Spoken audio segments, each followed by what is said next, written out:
வணக்கம். தமிழாத் விஆ TNPSC 2025 group 1 தேர்விற்காக TNPSC புதிய பாடத்திட்டத்தின்படி தொடர்ந்து தேர்வு நடைபெற்று வருகிறது. இன்றைய தேர்வுன்னு பார்த்தோம்னா 6வது தேர்வு. மொத்தம் 50 வினாக்கள். வீடியோ லைக் பண்ணிட்டு பாருங்க, அப்பதான் நிறைய பேருக்கு ரெக்கமெண்ட் ஆகும்.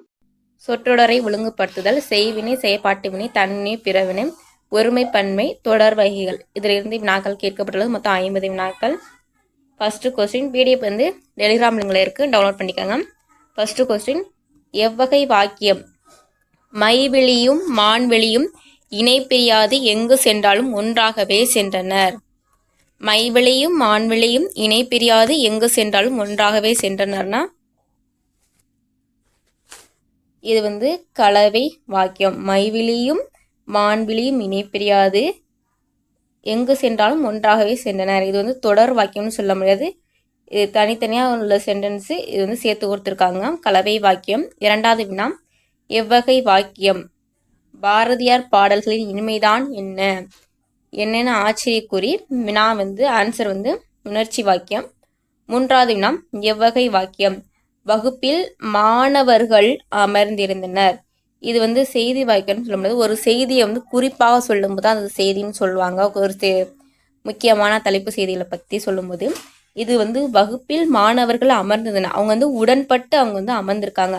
இப்போ வந்து குமரன் மலையில் நனைந்தான். குமரன் வந்து மலையில் அவன் விருப்பப்பட்டு தான் நனைந்தான். அது மாதிரி வகுப்பில் மாணவர்கள் அமர்ந்திருந்தனர். சரியான விடை வந்து உடன்பாட்டு வாக்கியம். நான்காவது வினா, எவ்வகை வாக்கியம் அறம் செய். எவ்வகை வாக்கியம்னா அறம் செய்ங்கிறது கட்டளை சொல்றது, கட்டளையா சொல்றாங்க, அதனால கட்டளை வாக்கியம். ஐந்தாவது வினா, எவ்வகை வாக்கியம் நீ எத்தனை புத்தகங்களை படித்திருக்கிறாய். நீ எத்தனை புத்தகங்களை படித்திருக்காய். வினாவாக கேட்குவதனால இது வந்து வினா வாக்கியம். ஆறாவது வினா, எவ்வகை வாக்கியம் உழைப்பின் வாரா உறுதிகள் உளவோ. இது மாதிரி சென்டென்ஸ் வந்து நம்ம நல்லா பார்த்துக்கணும். இது மாதிரி கேட்க வாய்ப்பு அதிகமாக இருக்கு. உழைப்பின் வாரா உறுதிகள் உளவோ அப்படின்னா இது வந்து வினா வாக்கியம். ஏழாவது வினா, எவ்வகை வாக்கியம் நாள்தோறும் உடற்பயிற்சி செய். நாள்தோறும் உடற்பயிற்சின்னு கட்டளையா சொல்ல செய்கிறாங்க. இப்போ கட்டளை தொடர். எட்டாவது வினா, எவ்வகை வாக்கியம் ஆமைகள் வந்து வேகமாக ஓடாது, ஆனால் அவங்க வந்து ஓடா அப்படின்னு எதிர்மறையாக சொல்கிறாங்க. அப்போ வந்து சரியான விட எதிர்மறை வாக்கியம். ஒன்பதாவது வினா, எவ்வகை வாக்கியம் ஐயகோ நேருஜி மறைந்தாரே. இது வந்து உணர்ச்சி வாக்கியம். பத்தாவது வினா, எவ்வகை வாக்கியம் பெரியவர்களை வணங்கு. பெரியவர்களை வணங்கு கட்டளையாக சொல்கிறாங்க, அப்போ கட்டளை வாக்கியம். 11வது வினா, எவ்வகை வாக்கியம் ஆசிரியர் பாடம் வரைவித்தார். அதாவது வி பி பண்ணு வை செய் இது மாதிரிலாம் வந்தால் இது வந்து பிறவினை வாக்கியம்னு சொல்லுவாங்க. அப்படி இல்லைன்னா குசுடு துபுரு அந்த விகுதி முடியும் போது விகுதினா கடைசி லெட்ரு. இப்போ தலைவன் சொல்லுவாங்களா, கடைசி லெட்ரு தான் நம்ம வந்து விகுதின்னு சொல்லுவோம்ல. அந்த விகுதி எப்படி இருக்குன்னா குசுடு துபுரு இந்த 6 லெட்டர்ஸில் ஏதாவது ஒன்றாவும் இருக்கலாம். அப்புறம் துணை வினைகள்னு பார்த்தோம்னா செய் வை பண்ணு அந்த மாதிரி துணை வினைகள் இது வந்து வினையோட வரணும். அதே விபி இது வந்து விகுதியோட விபிங் வரணும். இதெல்லாம் வந்துச்சுன்னா பிறவனின்னு சொல்லுவாங்க. அதே வந்து மெல்லின எழுத்து இப்போ இங்குங்கிறது இங்கே வந்து இக்கா மாறும். அது இந்த இங்குங்கிறது தன்வினைன்னு சொல்லுவாங்க. இக்கு வந்து வல்லினமாக மாறும். அதுக்கு என்னென்னா மெல்லினம் வந்து வல்லினமாக மாறினா அது வந்து பிறவினைன்னு சொல்லுவாங்க. அதே மாதிரி வினையோட பயன் வந்து எழுவாய சேராது. பிறவினைங்கிறது வந்து வினையோட பயன் இருக்குல்ல, அது வந்து எழுவாய சேராதுன்னு சொல்கிறாங்க.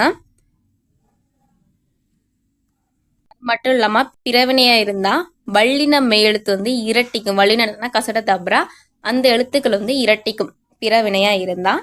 ஆசிரியர் பாடம் வரைவித்தார் விபின்னு சொல்லி அந்த வாக்கியில் வந்திருக்கு. அப்போ இதற்கு சரியான விடை என்னன்னா பிறவினை வாக்கியம். விடை வந்து பி. 12வது வினா, எவ்வகை வாக்கியம் தஞ்சை பெரிய கோவில் ராசராசனால் கட்டப்பட்டது. தஞ்சை பெரிய கோவில் ராசராசனால் கட்டப்பட்டது. செயற்பாட்டு வினை நம்ம வந்து இப்போ கண்டுபிடிக்கணும்னா அதுக்கு என்ன பண்ணோம்னா படு பட்டது உன் பெரு உண்ணு பெரு, ஆயிற்று, என்ன சொல்லுவாங்கன்னா ஆயிற்று, போயிற்று, எக்ஸ்ட்ரா வந்து போனது, போனது, இது எல்லாமே வந்தால் அது செயப்பாட்டு வினைன்னு சொல்லுவாங்க. இதெல்லாம் துணை வினைகள்னு சொல்லுவாங்க. செயப்பாட்டில் படு, உண்ணு, பெரு இதெல்லாம் வரும். அதே மாதிரி ஆயிற்று, போயிற்று, போனது இதெல்லாம் வரும். இதெல்லாம் வந்தால் செயப்பாட்டு வினைன்னு சொல்லுவாங்க. ப்ளஸ் என்ன சொல்லுன்னா ஆள் சேர்க்கணும். இது ஆள் சேர்த்தா வந்து என்னன்னு சொல்லுவாங்கன்னா எழுவாய் கூட ஆளை சேர்த்தா அது வந்து செயப்பாட்டு வினைன்னு சொல்லுவாங்க. இப்போ வந்து நம்ம பார்ப்போம் ஆன்சரை வந்து. தஞ்சை பெரிய கோவில் ராசராசனால் கட்டப்பட்டது. ராசராசன்கிறது எழுவாய், அது கூட ஆள் சேர்த்தா அது வந்து செயப்பாட்டு வினையாக மாறும்னு சொல்கிறாங்க. அதே மாதிரி படு, பட்டதுன்னு வந்திருக்கு. அப்போ இது என்னன்னா செயப்பாட்டு வினை வாக்கியம். அடுத்து வந்து எவ்வகை வாக்கியம். 13வது வினா அரசன் ஆணையிட்டான். தன் வினைனா என்னன்னா பயன், இந்த பயன், அந்த கிடைக்கக்கூடிய பயன் எல்லாமே இந்த எழுவாயை வந்து சேரணும். பிற வினைனா எழுவாய் செய்யக்கூடிய செயல் வந்து இது எழுவாய் கிடையாது, அது வந்து பிறருக்கு போகும், இல்லைன்னா பிறருக்காக செய்வாங்க, அது வந்து பிற வினைன்னு சொல்லுவாங்க. செயப்பாட்டு வினைங்கிறது படு, பட்டது, உன், பெரு, ஆயிற்று, போயிற்று, போனது இந்த மாதிரி துணை வினைகள் வரும். அதுவும் இல்லாமல் ஆளுங்கிற 3ஆம் வேற்றுமை உறுப்பு வந்து சேர்க்கணும். அப்போ வந்து அரசன் ஆணையிட்டான். சரியான விடைன்னு பார்த்தோம்னா செய்வினை வாய்க்கம். செய்வினை வாக்கியம். அரசன் வந்து ஆணையிட்டான், நம்ம வந்து சொல்லி பார்க்கணும். இப்போ வந்து ஆணையிட்டான், அந்த எழுவாய் பயன் வந்து இதுக்கு போகுது, அரசனுக்காக போகுது இல்லை, இல்லை பிறருக்காக போகுது இல்லை, அரசன் வந்து ஆணையிட்டான், அவர் வந்து அவருடைய செயலை செய்கிறாரு, அதனால செய்வினை வாக்கியம். 14வது வினா எவ்வகை வாக்கியம். அமைச்சரால் விருது வழங்கப்பட்டது. ஆளுங்கிற 3ஆம் வேற்றுமை உறுப்பு வந்திருக்கு, படு, பட்டது வந்திருக்கு. அப்போ இது வந்து என்னன்னா செயப்பாட்டு வினை வாக்கியம். 15வது வினா பிறவினை சொற்றொடரை கண்டறிக. எழிலரசி சிலப்பதிகாரம் கற்பித்தாள். பிறவினைனா பி, வி, பண்ணுன்னு முன்னாடியே சொல்லிட்டேன். பி வந்திருக்கு. அப்போ எழிலரசி சிலப்பதிகாரம் கற்பித்தாள். எழிலரசி சிலப்பதிகாரம் கற்றால் இது வராது. எழிலரசியால் சிலப்பதிகாரம் இது வந்து செயப்பாட்டு வினை வரும். எழிலரசி சிலப்பதிகாரம் கல்லால் இதெல்லாம் வர. சரியான விடைன்னு பார்த்தோம்னா ஏ. 16வது வினா எவ்வகை வாக்கியம். பேசாதே, இது வந்து பேசாதேன்னு சொல்றாங்க, கட்டளையா சொல்றாங்க, இது வந்து கட்டளை வாக்கியம். 17வது வினா எவ்வகை வாக்கியம். மக்கள் காந்தியடிகளை போற்றினார். மக்கள் வந்து காந்தியடிகளை போற்றினார்னு சொல்றாங்க. இப்போ வந்து தன்வினை பிறைவினையில வராது, இது வந்து மக்கள்ங்கிற எழுவாய், அதாவது எழுவாய் ப்ளஸ் செய்யப்படும் பொருள் ப்ளஸ் வினை, இது 3 இருக்கணும். வந்து ஐ விகுதி வெளிப்படையாக வந்தால் அது வந்து செய்வினை வாக்கியம்னு சொல்லுவாங்க. சில இடத்துல வெளிப்படையாகவும் வரும், சில இடத்துல மறைந்து வரும். இப்போ சரியான விடைன்னு பார்த்தோன்னா மக்கள் காந்தியடிகளை போற்றின. விடை வந்து ஏ. 18வது வினா தன்வினை வாக்கியத்தை கண்டறிக. அன்பு செல்வி கட்டுரை எழுதிலல். இது வந்து தன்வினை வாக்கியம் தாங்கிற. அன்பு செல்வி கட்டுரை எழுதிலங்கிறது எதிர்மறை வாக்கியம், இது வராது. அன்பு செல்வியால் கட்டுரை எழுதப்பட்டது, இது வந்து ஆள் வந்திருக்கிறது, படு, பட்டது வந்திருக்கு. அப்போ இது வராது, இது செயப்பாட்டு வினை வரும். அன்பு செல்வி கட்டுரை எழுதினாள். தன்வினைனா அதோட பயன் வந்து எழுவாகி போகணும். அன்பு செல்வி தான் கட்டுரை எழுதினா, இப்போ அந்த பயன் யாருக்கு போகும், அன்பு செல்வி தான் போகும். அப்போ விடை வந்து சி. அன்பு செல்வி கட்டுரை எழுதித்தால்னா இது பிறவினை வரும். சரியான விடை வந்து சி. 19வது வினா அவன் திருந்தினான். முன்னாடியே சொன்னேன், மெல்லினம் வந்தா அது வந்து தன்வினை, வல்லினமாக மாறுனுச்சுன்னா அது பிறவினை. சில இடத்துல வல்லின எழுத்துக்களே அந்த வல்லின எழுத்தோட ஒற்று இரட்டிக்கும். இப்போ இட்டுங்கிறது 2ஆக மாறும். அப்போ பார்த்தோம்னா அவன் திருந்தினான். அப்போ என்னன்னா இது வந்து தன் வினை வாக்கியம். 2வது ஆப்ஷன் என்ன பார்க்கலாம்னா திருந்தினான், திருந்தனால இவனுக்கு தானே பயன் போகுது, அப்போ அது தன்வினை வாக்கியம். 2 இதை வச்சு போடலாம். அடுத்து வந்து 20வது வினா உருட்ட வைத்தான். முன்னாடியே சொன்னேன் செய், வை, பி இது மாதிரிலாம் வந்துச்சுன்னா என்னன்னு சொல்லி பி, வி இதெல்லாம் வந்துச்சுன்னா பிறவினை வாக்கியம்னு சொல்லுவாங்க. அப்போ உருட்ட வை வந்திருக்கு, அப்போ உருட்ட பிறவினை வாக்கியம் உருட்ட வைத்தான்ங்கிறது. 21வது வினா ஒருமை பன்மை பிழையற்ற சொல்லை தேர்க. கண்ணகியின் சிலம்பு. கண்ணகி சொல்லியிருக்காங்க. சிலம்புங்கிறது ஒண்ணுதான், ஒருமையை தான் குறிக்கக்கூடியது. இது வல்ல. அல்லங்கிறது பன்மையை குறிக்க, அக்ரிநிலா பன்மையை குறிக்கக்கூடியப்ப இது வராது. இது வன்று. அக்ரிநிலா ஒருமையை குறிக்கக்கூடியது. அப்ப வந்து சிலம்புங்கிறது ஒரு அக்ரிணி தான். அப்ப கண்ணகியின் சிலம்பு, இது வன்று. சரியான விடை பி. இவைங்கிறது அக்ரிணையில பன்மைக்கு யூஸ் பண்ணுவோம். அப்ப வந்து இதுவும் வராது, இதுவும் வராது. 22வது வினா ஒருமை பன்மை பிழை. கன்று கன்று டேஸ் தலையை ஆட்டியது. கன்று, அதாவது தான்ங்கிறது வராது. கன்று தன் தலையை ஆட்டினது கூட வராது. தாம்ங்கிறது பன்மைக்கு வரும், இதுவும் தவிர. தமதுங்கிறது பன்மைக்கு வரும். தனது அப்படிங்கிறதுதான் ஒருமைக்கு வரும். அந்த நாம்தாவே ஒருமைதான். கன்று தனது தலையை ஆட்டியது. சரியான விடை டி. 23வது வினா ஒருமை பன்மை பிழையற்ற தொடர் எதுன்னு கேட்குறாங்க. என் தங்கை பரிசு பெற்றார். பெண்பால்னா பெண்பால தான் முடியும். என் தங்கை பரிசு பெற்றது வராது. என் தங்கை பரிசு பெற்றாள். சரியான விடை சி. 24வது வினா ஒருமை பன்மை பிழையற்ற தொடரை தெரிவு செய்ய. இவைங்கிறது நான் என்ன சொல்லியிருக்கேன், முன்னாடி வந்து அக்ரிணையில இருந்து பன்மைன்னு சொல்லியிருக்கேன். இதுங்கிறது ஒருமைன்னு சொல்லியிருக்கேன். அப்ப வந்து இவை பூக்கள் அன்றுங்கிறது ஒருமையை குறிக்கக்கூடியது. அக்ரிணையில இது வராது. இவை பூ அன்று வராது. இவை பன்மை, பூக்கள் பன்மை, அல்லங்கிறது பன்மை. சரியான விடை சி. 25வது வினா இவை பழங்கள். இதுவும் பன்மைதான், இதுவும் பன்மைதான். அப்ப என்னது, அன்று ஒருமை குறிக்கக்கூடியது, அல்லதான் சரியானதான் விடை. எத்தனை அவையெல்லாம் வராது. 26வது வினா ஒருமை பன்மை பிழையற்ற தொடர் எது? மேகங்கள். பன்மையில் ஸ்டார்ட் ஆயிருக்கு, அப்ப பன்மையில் தான். மேகங்கள் சூழ்ந்து கொண்டன. சரியான விடை ஏ.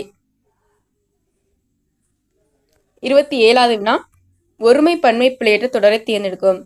இதுங்கிறது நான் ஒருமைன்னு சொல்லிட்டேன். அப்ப இது பழம், அன்றுங்கிறது தான் ஒருமை குறிக்கக்கூடியது. இப்ப இது பழம், அன்றுதான் சரியான விடை. விடை வந்து பி. 28வது வினா தொடரில் உள்ள பிழையற்ற வாக்கியம் எது? அதாவது சரியான விடைன்னு கேட்குறாங்க. பானையை உடைத்தது. ஆண்பால்னா ஆண்பால்ல முடியணும். பானையை உடைத்தது கண்ணன் அல்லன். சரியான விடை டி. 29வது வினா தொடரில் உள்ள பிழையற்ற வாக்கியம் எதுன்னு கேட்குறாங்க. உயர்திணையில வந்தா சில வராது. உயர்திணையில சிலர்ன்னு தான் வரணும். பன்மை வரும்போது அப்பனா வீரர்கள் சிலர் காயமடைந்தனர். இதுதான் சரி. 30வது வினா தொடரில் உள்ள பிழையற்ற வாக்கியம் எதுன்னு கேட்குறாங்க. இவர்கள் ஆசிரியர் அல்ல வராது. இவர்கள் ஆசிரியர்கள் அல்ல. சரியான விடை. ஆசிரியர்கள் வந்து மதிப்புக்கு உரியவங்க, அதனால மதிப்பு பன்மை யூஸ் பண்றாங்க. அருங்கிற விகுதி வரணும். அப்ப வந்து இவர்கள் ஆசிரியர்கள் அல்லர். சரியான விடை பி. 31வது வினா சொற்களை ஒழுங்குபடுத்துக. ஒருவர் புலவர்களுள் மருதன் இலக்கணார் கொடுத்திருக்காங்க. சரியான விடைன்னு பார்த்தீங்கன்னா மருதன் இல்லன் அகனார் சங்ககால புலவர்களுள் ஒருவர். சரியான விடை டி. 32வது வினா இலக்கணத்தை பொறுத்தவரை நம்ம வந்து ஆப்ஷன் ஒமிட் பண்ணி தான் போடணும். டக்குன்னு வந்து ஆன்சர் போடக்கூடாது. 32வது வினாவிற்கான சரியான விடைன்னு பார்த்தோம்னா விதிக்கப்பட்ட இடங்களில் மட்டும் சாலையை கடக்கும். இது மட்டும் தான் சரியான தொடரா இருக்கு. மற்ற எல்லாம் தவறா இருக்கு. நீங்க வந்து ஆப்ஷன் ஒமிட் பண்ணி பாருங்க. 33வது வினா சொற்களை ஒழுங்குபடுத்துக. பகைவரை வென்றதை பாடும் இலக்கியம் தான் பரணி ஆகும். சரியான விடை வந்து பி. சரியான வரிசையில் அமைந்த சொற்கள் தொடர்னு தேர்ந்தெடுக்க சொல்லியிருக்காங்க. 34வது வினாவிற்கான சரியான விடைன்னு பார்த்தீங்கன்னா ஞாயிறு உதிக்கின்ற திசைக்கு பெயர் தான் கிழக்குன்னு சொல்றாங்க. ஞாயிறுனா சூரியன் உதிக்கின்ற திசைக்கு பெயர் தான் கிழக்கு. சரியான விடை பி. 35வது வினா மழை பொய்த்ததால் மக்கள் வருந்தி பாடுகின்றனர். சரியான விடை டி. 36வது வினா சொற்களை ஒழுங்குபடுத்தி சொற்றொடராக்குக. 36வது வினாவிற்கான சரியான விடைன்னு பார்த்தோம்னா ஏறு தழுவுதல் 2000 ஆண்டு கால தொன்மையுடையது. 37வது வினாவிற்கான சரியான விடைன்னு பார்த்தோம்னா டி. ஆற்றல் நிரம்பிய சொற்கள் தாமாக பொங்கி விழுவதுதான் கவிதை. 38வது வினா சொற்களை ஒழுங்குபடுத்தி சொற்றொடராக்குதல். மழை நேற்று மாலை மலையின் மீது மழை பெய்தது. சரியான விடை சி. 38வது வினாவிற்கான சரியான விடை சி. 39வது வினா சரியான தொடரை கண்டறிக. தமிழ் மொழி உலகம் உள்ள வரையிலும் வாழட்டும். 40வது வினா சொற்களை முறைப்படுத்துக. அம்பு விடும் கலையை ஏகலை என்றது தமிழ். இதுதான் சரியான தொடர். 41வது வினா கீழ்வருவனவற்றுள் செய்வினை வாக்கியம் எது? செய்வினை வாக்கியம்னா என்ன சொல்லியிருக்கேன்னா ஐ வந்து வெளிப்படையாக வரும், வராமலும் இருக்கும். அடுத்து எழுவாய் செய்யப்படு பொருள் ப்ளஸ் பயனில், அதாவது வினைன்னு சொல்லுவாங்க. வினையை கொண்டு முடிஞ்சிருக்கணும்னு சொல்லிடுவாங்க. ஆப்ஷனை ஒமிட் பண்ணி பார்ப்போம். உழவனால் நெற்பயிர் வளர்க்கப்பட்டது. படு பட்டது வந்தாவே அது செயற்பாட்டுன்னு வந்துருங்க. இப்போ நீங்கள் ஒமிட் பண்ணிடலாம். படு பட்டது இந்த ஆள் வந்திருக்கு, இதே ஒமிட் பண்ணிடலாம். பாரதிதாசன் பாண்டியன் பரிசை பாடினார். சரியான தொடர் பி. 42வது வினா எவ்வகை வாக்கியம் என கண்டறிக. கண்ணகி கட்டுரை எழுதாமல் இறாள். எழுதலல் அப்படின்னு வந்தால் எதிர்மறைன்னு சொல்லுவாங்க. கொஞ்சம் சென்டென்ஸ் பெருசாக போனுச்சுன்னா அது பொருள் மாறா எதிர்மறை வாக்கியம்னு சொல்லுவாங்க. 43வது வினா தமிழ் பாடத்தை முறையாக படி. இத்தொடர் எவ்வகை வாக்கியம் என கண்டறிகன்னு சொல்லியிருக்காங்க. 43வது வினாவிற்கான சரியான விடம் கட்டளை வாக்கியம். தமிழ் பாடத்தை முறையாக படி அப்படின்னு நமக்கு கட்டளையாக சொல்கிறாங்க. 44வது வினா தந்தை மகனை நன்றாக படிக்க வைத்தார். அதாவது பயன் தந்தைக்கு போனுச்சுன்னா அது தன்வினை வாக்கியம். அதே தந்தை பிறருக்காக பண்ணுறது இல்லைன்னா பிறரை கொண்டு பண்ணுறதுன்னு பார்த்தோம்னா அது பிறவினை வாக்கியம்னு சொல்லுவாங்க. சரியான விடைன்னு பார்த்தோம்னா பிறவினை. பிறரை கொண்டு செய்தாலும் பிறருக்காக செய்தாலும் அது பிறவினைன்னு சொல்லுவாங்க.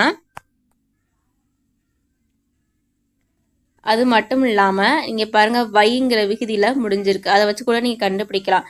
நீங்கள் மகனை அப்படின்னு சொல்லிட்டு ஐ வெளிப்படையாக இருந்துக்க இப்போ செய்வினை வாக்கியம்னு போற்றக்கூடாது. 45வது வினா எவ்வகை வாக்கியம் என அறிக.